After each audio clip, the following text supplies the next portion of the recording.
What's up, guys? It's Josh from Cardified Empire here today with the Bushiroad California Grand Fest champion from Friday, I believe this past weekend or whatever. But yeah, I'll let him introduce himself. My name is Joshua Lee, or most people know me by Axel, and I'm from Toronto, Canada, and I participated in the California Bush Road Grand Festival in LA. All right, awesome, awesome. I was just telling someone the other day, I think I was talking to the Glindius player, No, no. John. Yeah, I was talking to John, the Glindius player. I was like, how could you let a Canadian just come on our soil Oh and God, take our come on. championship? But no, no, no, no, no. I'm glad you won. Seemed like a awesome dude. Do you want to talk a little about the event and all the things you experienced, your experiences, whatnot? I guess like first of all, it's just like I wasn't really even expected to come to this event. It was more so my girlfriend wanted made plans with her friends to go to Anime Expo, and being a courteous boyfriend, I went to go drop her off with my dad and see her off. But like pretty much 1 hour before the flight, my dad buys me a ticket, and I'm like, "What are you doing, Dad?" And he goes like, "Oh, just have fun, have a vacation." I'm like, "Oh, thanks." I'm like, "Can you refund it?" And he goes like, "It's non-refundable." And I'm It's like, "Oh." non-refundable. I'm just like, I barely have anything on me. I don't even have to like trade stuff. I'm like, I know there's Grand Fest happening there. I'm just like, I was like, okay, I went, and I'm just like, oh, this is gonna be and the whole flight, I'm just like, what's my schedule in LA? And my girlfriend was like, hey, isn't there like Grand Fest, like Vanguard tournament? You should go play in it. I'm like, I guess like I don't really have much to do. I have I got an AX ticket, but I'm not like the really an anime convention guy, so I went Okay. to participate in Grand Fest. I was originally gonna play Night Rose, but my girlfriend wanted to play Night Rose. So I said, you know what? Because this is supposed to be your trip, and I just tagged along. You can have first dib. So she played Night Rose, and I played Gear Chronicle. And pretty much what happened What was a what day a one. terrible second option. Yeah, well, it's not a horrible second option. It's like the current meta right now. It's like Night Rose is tier zero, and then Gear would be tier one, below the lowest tier in tier one, in my opinion. Okay. So day one comes around the corner, and before this interview, Josh and I were talking about I set up a little list from my end to talk about, I guess, what my matchup were for people who are curious. So first two game in day one, before any of the cuts for day two, I had a buy card, so I didn't participate in first and second round. So round three, I played against the Messiah Freeze Ray player, and pretty much he made an error, and I let that error slide because my rule of thumb is if someone makes any kind of error, even if it's game breaking, just because like some people, humans make mistake, I'll let it slide. But then he made a big error by pretty much he was pitching for stride. He pitches stride, doesn't put a grade four on his vanguard. He puts his rear guards down. He attacks the rear guard, and I think I took the damage. And then he realized like, oh, can I pick my stride unit to put on my, like, can I put a grade four on my grade three now while he already did a damage? I'm like, no. Then he's like, can I take my stride fodder back? I'm like, no. But if you don't think I'm wrong or you don't agree with me, you can call a judge. So he kind of accepted it because I don't know. I think at that point it's almost like like you can't go back Right, it's the irreversible game like state, two pretty phases. much. Okay, like it's a battle phase right now. So I won. I guess in a way I sharked him. It doesn't mean like he lost the game. We just continued it off by him not striding, and slowly I won. Fourth game I played against an Angel Feather player. I think the guy healed 3 or 4 times. I think he healed 4 times against me. He used all his heal. It was unfortunate, but he was playing Gabrielle. In my opinion, I think Gabrielle is the worst version of Angel Feather. I think No Seal is I think the far no seal the superior. best, yeah. Yeah, but he kind of played a mix because he did run the Grade One No Seal, and like he had what was it Broken Heart, etc. But the thing is, for my deck, I have a lot of unit that spins unit, even on like I can pretty much like do stuff still on his turn. So it didn't really like matter too much. So like I beat him just like the game flow. There's nothing special. It was just like, he healed a lot, but I tried not to take that into matter and I still won. And fifth game I faced Night Rose, like the hard counter to Gear Chronicle, and he was a really good player.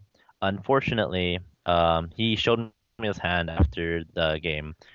His hand was like multiple grade threes, so pretty much like I went to I think a next stage turn. He had a lot of cards in his hand, but like four cards in his hand were grade threes, and he like used six to block that turn. So he just like Fair. he just grew into his threes. It's like it happens in Vanguard. What do you expect? It was a BO1 format. Mm. Sixth game, I faced another Gear Chronicle player. But the thing is, for my Gear Chronicle deck, I run three Caliboom. That's a grade two unit that when it's placed, it's mandatory. You have to pick one of your opponent's unit and spin it to one grade under. But they can choose to call the grade one under or not. So because I run three Caliboom, I have a higher chance of actually like able to call it onto my rear guard when I ride into my two. So I spin this Chronodran right off the bat, and like that's a really big thing for a Gear Chronicle player because by losing Chronodran early, if you don't have a good hand, Chronodran pretty much helps you Yeah, it develop helps a you board fix. state. Like because a lot of Gear Chronicle players I've noticed doesn't know the I call it the double melon combo or like desperate double melon where if you cannot search for a history maker or you cannot make a history maker with time leap, you can call two melons on left and right side in the front row of the rear guard, and pretty much like you swing with the melon, you call it TikTok worker rested wherever, and then you swing with the other melon, and then you spin that melon into a to history maker by using spinning, meaning I'm like time leap it into a history maker by using TikTok worker. Call it Urwater because of Melum's skill; it has to resolve no matter what. And then you can attack with history maker, make that Urwater into another Melum, a Lishma, or a Meshkia. And you can further do any other combo you please to, but pretty much the double Melon combo helps you make a history maker. It forces a history maker out, even though you don't have a history maker, on hand or already established on the field. Um, so pretty much I spin his Dran, and he was set back a lot because I think he had a bad hand and he couldn't like really. He was trying to rely on that Dran, and then I won because like I like plussed off by pushing him really hard, and then he lost. It was like a gear matchup, so like I had the better hand and I knew the better combo. So that was my round six. So round seven, I faced the Lure at the very end. Unfortunately, I'll be honest, like it was very unfortunate for him because he pretty much didn't even ride into grade three. He was playing the grade two game with me, but I was playing the grade two game better, and he went right into grade three because he didn't want to because he had a Fadla in his hand, the grade three 9K Ugh. witch, where if you call it on Vanguard or Rhaegar, you counterblast one call. You can call up to two grade zero unit. So he didn't want to ride into we talked after the game, like if he should have or not, and I told him like we talked to each other and we resolved that like he could have been very desperate and tried to go for Wadla ride and stride, but it was just unfortunate. It was a BO1 format, so I went 7-0 undefeated. There were six undefeated before making it into day two. You have to be 5-2 to make it to day two. So day two comes around. My first match was against Night Rose, and it was a guy named Jonathan. He played Japanese style Night Rose. I'm not sure how many chappies he ran, but he did ran Chappie, and that's a grade zero unit. That's you can use as a starter, but no one does. But pretty much the Right, effect is because when it it's in doesn't the have Guardian Forerunner. Circle. Yeah, because if you ride it, if you put it in the Guardian Circle, you can pick any card from your deck and put it into a drop zone. And a lot of people don't understand why like Chappie is like relevant in Night Rose, but pretty much the new G Guardian 2017, the Grand Blue one that you have to flip another G Guardian to use. Its ability is you pick two cards from your drop zone of two different grade and put it into your Guardian Circle. So you can get that Chappie from your drop zone and put it to your Guardian Circle and thin out your deck for more triggers, or pick key units like King Serpent or Cannoneer and put it there, and it just like helps you. Pretty much, it's like a mini Obadiah in a different way. Like you can establish your drop zone for future plays, and it's the fact that we're talking about Night Rose. Yeah, like you could. I would run four chappies in my deck, and you'd be like, why would you run four extra grade zeros? Wouldn't you have a hard time establishing a good hand or mulligan? Well, because you have Banshee, you can make your hand a lot better. And then, G assisting, it sucks. But for Night Rose, because you plus so much, G assisting does set you back a little bit, but doesn't like set you back completely. Where like if you G assist with the other deck, you do neg more because Tempest Gauche just like pluses your field for you. Like I face Night Rose players that like I'll diminish their hand from guarding, but later I see like after one turn they have 11 card. I'm like, that's actually better than gear. Like gear, we Yeah. can do Melon combo and say our gears are broken because or whatever. But we like plus one or twice. People have to understand that if we history maker or water, we only get plus one. The history maker has to somehow stand by itself by a stand trigger for me to use it again to get a plus two. So I don't think people can really complain about uh, gear conical plussing because obviously like in the best like the regular case scenario only plus one from like a Melum history maker play. So I lost him. It was 1-2. He played really well and he was a really good guy. I made friends with him. I really respect him. From this whole tournament, I think he was pretty much the opponent I respected the most. He did make it to top eight but lost to a mirror matchup, unfortunately. Next game was game nine. I faced another Night Rose player and I just 2-0'd him. Because the thing is like because my girlfriend plays Night Rose, uh, I always play against her, and she's not a bad player. And I just because myself I Night Rose, even though gear is like gets countered by Night Rose, it's hard to beat Night Rose with gear, but I try to play very defensively, and my G zone and my deck is kind of built around more of a certain play that kind of screws over a little bit against Night Rose. But mainly my deck it's different from other gear. It's not standard. So I won by 2-0. And then the last game before the top eight cut, I faced a Spike Brother player. He played Crazy Eight, where you multiple heal trigger to hit pretty much GB8 before your well GB7 before your second stride, so you can stride into your GB8 unit and pretty much finish you off. Pretty much I 2 him. Sadly, his draw triggers didn't really pop off. He didn't really get his Mecha Trainer. He had to use a starting Mecha Trainer for one of the game to search for a Stride fodder, not a heal trigger. So it really sets him back. So, but what do you expect from a deck that is reliant on like two factors, like draw trigger and hitting that Mecha Trainer, the three other copy Mecha Trainer in your deck? It's a very luck-based deck. But if you pop it off, like you kind of guarantee yourself win. So I won against 2-0. Really nice guy. I made it to top eight by going, I guess, 9-1. I got second seed in top eight, so I faced the seventh player. That was a Luard player. So I was really happy that I faced a Luard player off the bat, but the guy was actually pretty good. Like it was a 2-1.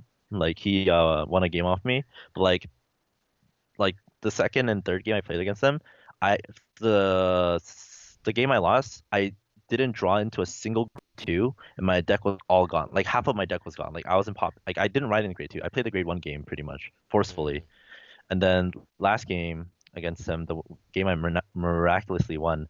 I pretty much had to play the grade one game for 10 turns and like went into grade two. Then like I had to G assist for my grade three, and I won by um because my deck was thinned out of just triggers. It was triggers, some grade two, some grade threes, because I was only drawing grade ones.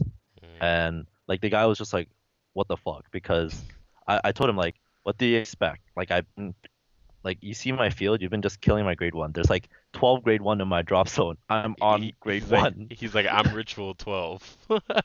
Yeah. And then yeah. After I beat him, I faced the Night Rose player that beat Jonathan. That's the guy that I lost to, the only guy I lost in this tournament. And no offense, a lot of people after the tournament still told me this guy's a really salty guy, and he did come up to me after the tournament. It was a little bit cringy and a little bit kind of awkward, and he's coming up to me saying, "Oh, I could have won, blah blah." I'm like, I didn't really care because I don't get phased out by that stuff. But if I'm being truthfully honest, I think Jonathan should have won. I don't know how he lost because when I faced this guy, he made a lot of errors and he know it himself. And even if he watches this video, like I don't mind saying like you made a lot of errors. Mm. Jonathan made zero errors against me. That's the reason I respect him so much. From this whole tournament, Jonathan made absolutely zero error against me. Like I couldn't see an error. Um, so I beat him 2-1. My last game in top two, I faced another Night Rose player. Thank God, obviously. Um, Funny thing that for me was top eight was three Night Rose, one Gear Chronicle, that was me, one Luard, one Seven Runner, one CBD, and one No Damage Glandios. And for all the Gear Chronicle haters out there, if this tournament was eight Gear Chronicle, yeah, I think you have the authority to talk shit. But from this eight like eight people who played, for me as a Gear Chronicle player, the only deck I hard counter was Luard. So just like you can, because I actually got shit posted, and I'm like, I don't know why you're shit Yeah. posting. Like this meta is not for gears right now. It's not, you know. Besides that, the opponent I faced, he pretty much was like picking my cards up and reading it, and I'm just like, wait, you're playing Night Rose? And he's like, oh, his excuse is I never played a Gear Chronicle today at all, and I'm like, Holy. okay. And so he was like picking up like History Makers and Melum and reading them. It made me really disappointed because I feel like another person should be up here because the fact that he doesn't Know what remember, they do? Yeah, yeah, right it off the like bat. it like boggled me, but like he played well.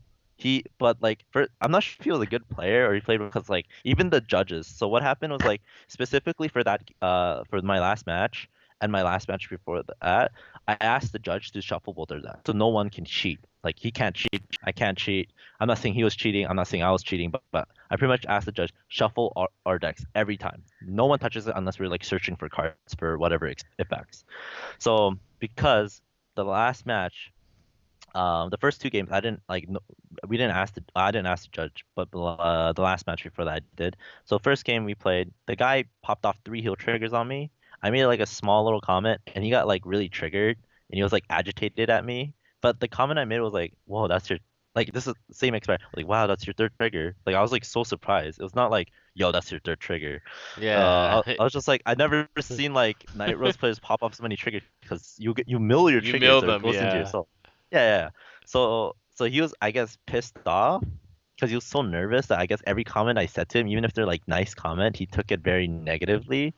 And even the judges were like, after the tournament, he came up to me like, "Yo, it's kind of that guy was kind of fucking cringe. Like he seems like he has no social skills." And I'm like, "Well, I don't know." And then second game, he popped off three heals again, but I won that one. I was so mind blown. I'm like, this guy pulled six heals in Is a total as a is a Night Rose player in god. two games. I'm like, what? So third game, our final game, we're 1-1. I'm like, Judge, you have to like you can touch my deck. Just don't let him touch his deck. I won't touch mine. Just fuck this shit. And then this is Oh my what pretty god. much happened. I can remember step by step my last game because it was like we had like a group of people watching. Right. So um I sea breezed him. I sea breezed him. He was at zero damage when I went to sea breeze, and you'd be like, wait, you didn't even deal one damage to him? Well, because I kept hitting his rear guard. I know it's a Night Rose player, and you shouldn't be, there's no point of attacking the rear guard. But my reason of attacking the rear guard was like I didn't want to give him a single counter blast because he could have sea breezed me, but because I gave him zero counter blast, like he just like forfeited the grade two game and gave it to me. So I sea breezed him, and then I attacked his rear guard with sea breeze. So it's his turn. He has no counter blast. He has to go to Obadiah, or or he can go to Seabreeze, or he can go to a stride unit, not use their stride skill, grade four skill. So he goes to Obadiah, sets up his drop zone. My turn again. I go into like warp drive, and I use warp drive, and I attacked his rear guard again. So like I attacked his rear guard twice, uh, like even on my second stride. So everyone was like looking at me. They thought I was like retarded, right? They're like, this guy, like, why isn't he dealing any damage to his opponent? He's fucking retarded. Like he's on his second stride. So I was at four damage. He's at zero. So it's his turn. He couldn't do anything because he has no counter blast. So he like went into some stride and didn't really do anything about it. So it's my turn again. I go to next stage because I have G, I can because I've flipped up shit. Right. I go to the next stage, attack him. I pop the heal and like a trigger. So I was at four damage, he's at zero. So I pop the heal, so I'm at three damage, and he's at now. No, I pulled a crit and a heal with my next stage, triple drive. So he got a crit, so he got two damage. Then I dropped off from next stage, and I go into my Chrono Dragon, attacked him. So twin drive. I got another heal and a draw trigger. So even though like I think I played really smart because I purposely took as much damage because I'm like knowing in my head I'm like I'm gonna have five drives in total and I haven't seen a heal trigger. Pretty much like he was 4-0 and it went 2-2, and then he was like mind blown. Like he's just like, "You're so goddamn lucky." I'm like, dude, I purposely keep you at 0 damage. Like in a typical scenario, probably one of those heals wouldn't have hit, but because like I forced myself to have such a big damage deficit, I know like if I drive check any heals, if you deal damage to me, if I drive check up, it's gonna hit no matter what. So he was like Mm, salty at that point, and then like I slowly won because like he couldn't like keep up with my tempo because like this guy only went into he's like GB2. I'm GB like 5 already. So I go to mm, like Groovy and like at the very last attack, I attacked him with Chrono Dragon G like by itself. I couldn't stride, right? mm. And it was attacking for 46,000 on its own.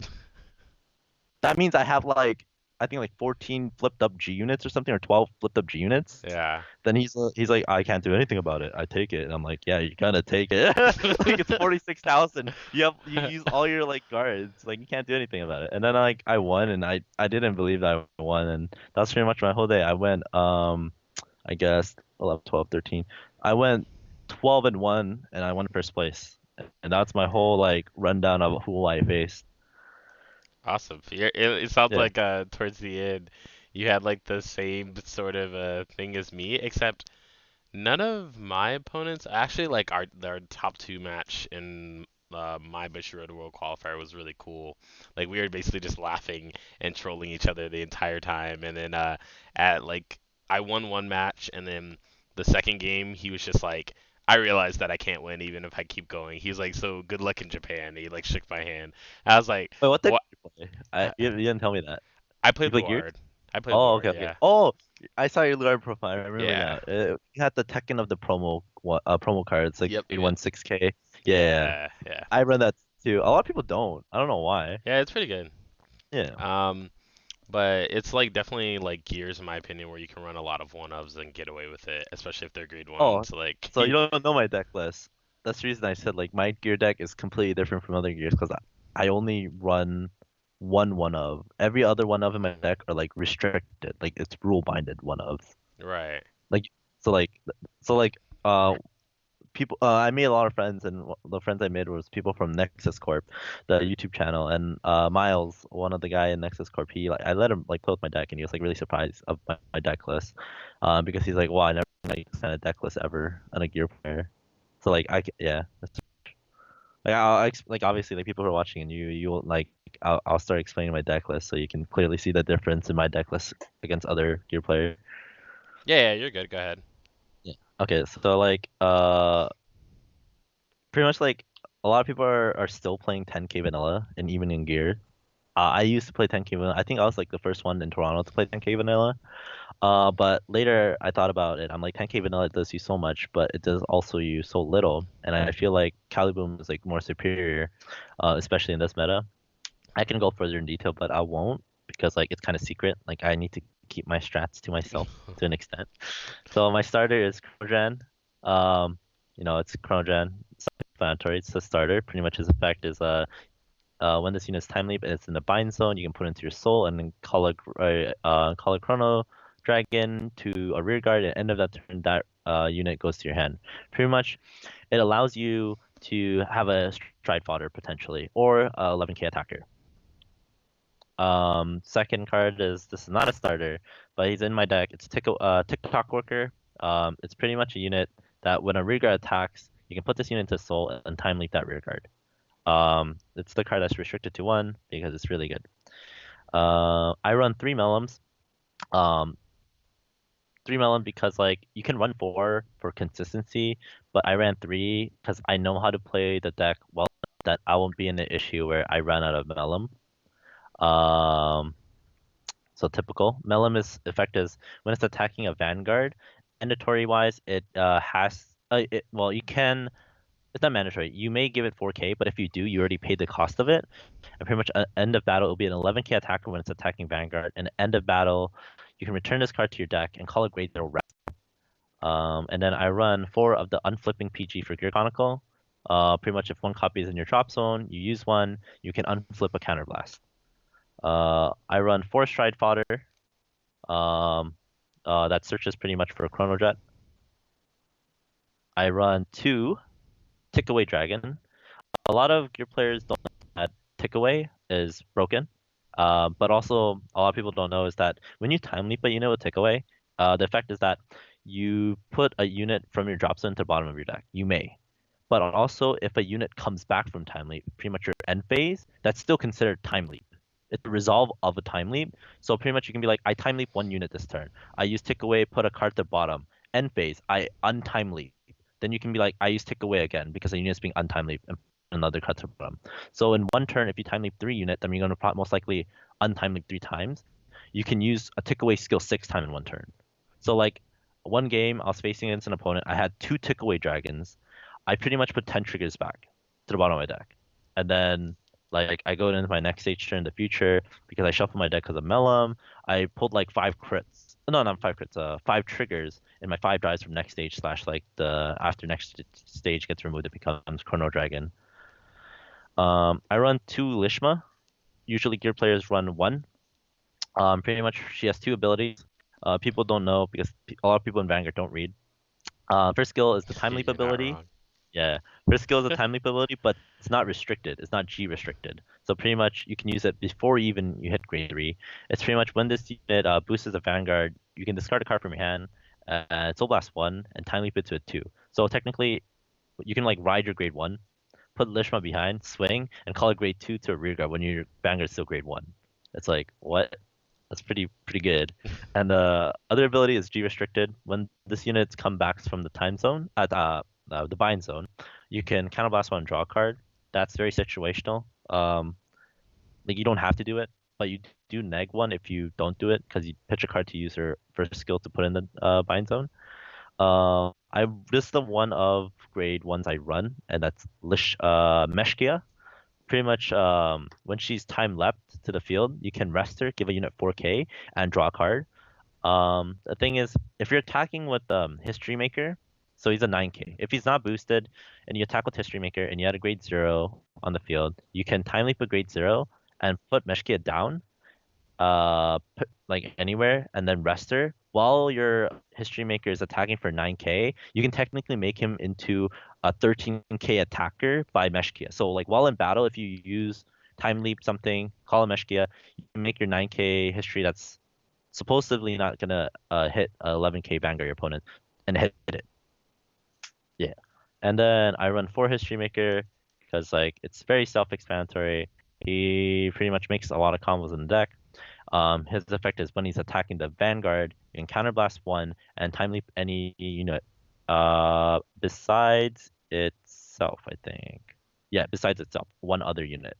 And there's not really much to it besides that explanation. This is the one thing I don't think I've met any Gear Chronicle in entire North America do so far is that I run three Delay Blazer. Everyone runs only two. Reason I run three is because my deck is kind of made for making a play called the double Delay Blazer combo. And you'd be like, wait, why can't you do that with two Delay Blazer? Well, you can, but in a certain situation, if you only ran two Delay Blazers in your deck, if you ride one, one goes to drop zone, one goes to the damage zone, then you're stuck at one. You can't do your double Delay Blazer combo. Because I run three, if one rides or one goes to the damage zone, one in the drop zone, I still have a double Delay Blazer combo. And Delay Blazer, another thing a lot of Gear Chronicle players don't know, is when you call Time Leap into a Delay Blazer, you can Time Leap itself into a 3. So you'd be like, oh, I Time Leap to a Delay Blazer, and you're like, my opponent's 11K. I'll be like, okay, Delay Blazer will make it into a grade 3. And the other thing, I guess, for your viewers, when this unit's placed from the deck and time left, if you have a rested grade 2, you can time that rested grade 2 into grade 3, and then when a unit is called from the time leap, it gets plus 2k. So pretty much you should have like two 11k swingers. And I think I don't know, I'm not sure about this now, but I run three Calibum. From people in Toronto, I've only seen people ran like one or two, or one generally, or none, because they ran upstream. Like a lot of Gear Chronicle players I've seen in Cali, they ran upstream, like multiple upstream dragons, and I run zero, uh, because I have my own reasoning for it. And that's pretty much my grade two lineup. My grade three lineup is a four Chrono Dragon G. Um, Pretty much he gets. I don't think I have to really explain in detail, but pretty much like during your turn, every two face up, uh, every two face-up card in your G zone, all your Zodiac Time Beasts regards. Wait. Oh no, this unit gets 5 card for every two face-up card in your G zone, and your Zodiac Time Beast unit gets 1k for every two face-up. His stride skill is that you can pick a unit on your field and time leap it, or from your hand. That's 1 card. If you time leap into Gear Dragon or Zodiac Time Beast, and then I run one old-fashioned Chrono Dragon. Uh, because like there's certain matches like if you face Luard, you can ride him, counterblast one, and flip their starter. So when they go into their turn, they can't like use their starter, kill it, and call 2 unit with Luard skill. And the last grade 3 I run is Steam Maiden Ilmi. I think it's Ilmi. She's a grade 3 10k from the trial deck. She's a 10k base. When she's placed, she's -2 grade, so she becomes a grade 1 when she's placed from anywhere. And when she attacks Vanguard, she gets 4k, so she becomes a 14k beater. But she's used for the double delayed blazer combo. So I run 6 grade 3s, so not standard also. And people are confused why I run 6 grade 3s, and I'll explain that later. I run one Gear Cat. It's a stand trigger that pretty much, if a unit spin, I can give any of my unit 10k base. You can use it on your opponent's turn by using Head Around to make your Vanguard 21k's permanently for the whole battle phase. One Urwater, because it's restricted to 1. For the Melon play, pretty much pluses you 2, and you put 1 back into your deck from your hand. 4 Crit Trigger that put into Soul, give your Vanguard plus 5,000. If your Vanguard's Chrono Jet. 4 Zodiac Time Beast heal triggers. That's important. It's Zodiac Time Beast. 4 draw triggers. The Zodiac Time Beast. I run 4 draws. Some people run less because draw triggers are 5k shields, and you can like just throw away your 5k draw triggers and use your takeaway dragon to just like easily put them back into your deck. So you have more draw power. And then 2 crit triggers. That's Zodiac Time Beast. So my G zone, I guess, is like a little bit different also from typical gear players. First card I'll throw out right away would be Metapulse or Alter Dragon. So pretty much a lot of people don't run him. And the reason I run him is because I run 6 grade 3s, 4 Stride Fodder. And his main skill, I guess his first skill is a continuous skill in the G zone pretty much. So his effect is you counterblast 1, choose a Gear Colossus or Zodiac Time Beast from your hand and bind it up. And that can be paid for its cost. So there was a game where I had no Stride Fodder, no grade 3 in my hand. I had a heal trigger, that's a Zodiac Time Beast, and I'm going into my stride. Pretty much I looked my opponent straight in the eye. I counterblasted 1, put my heal trigger into the bind zone, and just strode into him. And my opponent was like, "What are you doing?" I'm like, "I'm using his continuous ability where I can stride with the Zodiac Time Beast." And his action skill is you flip a unit up, look at the top 5 card of your deck, and bind up to 2. And for each unit that's binded, this unit gets plus 2,000, and a 5 or more card in your bind zone, you unflip 1. I run 2 revolutions. It pretty much like wipes the whole field for both player and put all their cards into the bottom of their deck. This for the Luard matchup, and any tier 2 decks that rushes or has board state, so like Angel Feathers. 2 Gear Groovy because you need 2 of it to flip itself to use its skill. It copies 2 Gear Dragon's ability that has auto. 3 next stage just because what you do is you stride into next stage first, and then you copy with Gear Groovy and then flip the other one with the cost. I run 1 Huanglong.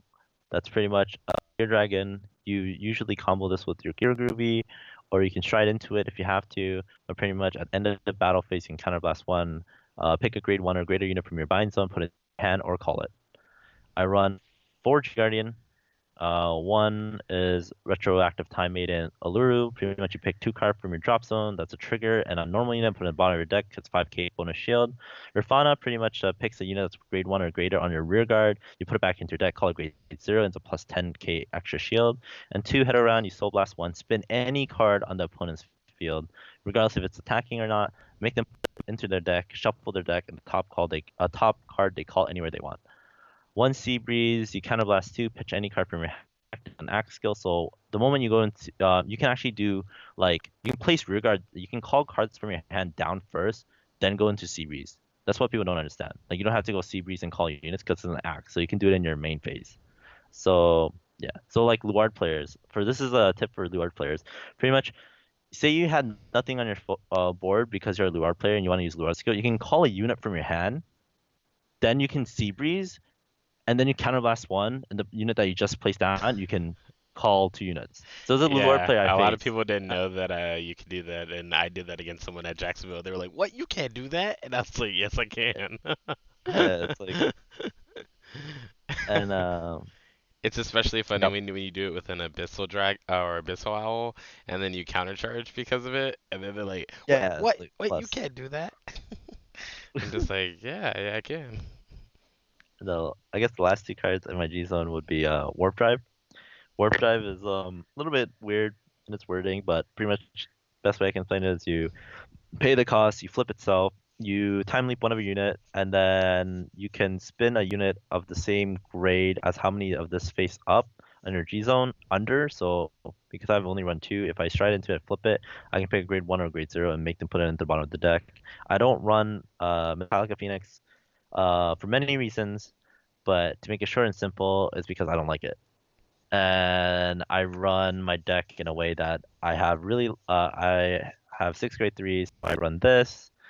I have more grade ones. I have less grade two than the average, but because I have more grade ones, I feel like hitting one is more important than really hitting grade two or three. Because G assisting grade one is like the most painful shit in the fucking world. Because your opponent can bring up their fucking starter and hit you if you can't even go into grade one, and you're just like kill myself. That's pretty much my deck list. There's a lot of like the reason my deck is so different from other gear players is because like I play around Delayed Blazer and Lishma so much. Like there are games where I would attack my opponent on my first stride 9 to 14 times. Like I would, and if I have a perfect field, I can like consistently hit them like 13 times. And when I say 13 times, it'll usually be like I'm counting my Vanguard hit. So it'll be like Vanguard hit and like 10 or 11 like rearguard hit. And Mm. I can like I won't go into the details of it, but pretty much it's possible. I'm not like spewing out of my ass when I say I can do like 10 hits to my opponent. It's like it's very possible. It's just like my play style and like the way I play my cards. And yeah, my deck's around actual like multi attacks. And where other gear players they have multi attacks, but it's like usually like 5 to 6 because they Five to don't know how six, to right? like continue it. Yeah, they don't know how to continue their multi attack because they're not creative enough. And people who come up to me saying like, "Hey, can I? What's your advice? How do I get better? Like, what are the combos?" And I say to them, "I know three main combos that I can teach you. All the other combo that I know is I was put into that situation in a real game."